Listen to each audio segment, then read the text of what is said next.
Hər kəsə salam. Bu gün ingilis dilində tez-tez istifadə olunan 3 söz haqqında danışacağıq. Wanna, gotta, gonna.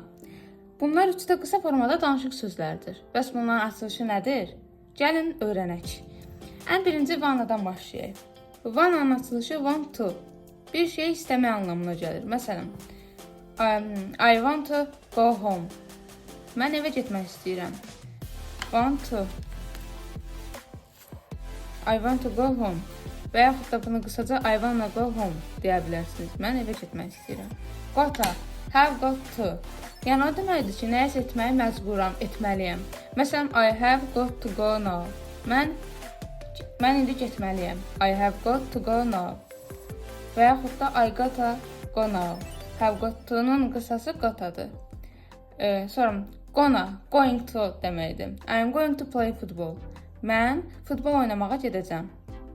Bunu qısa şəkildə I gonna play football.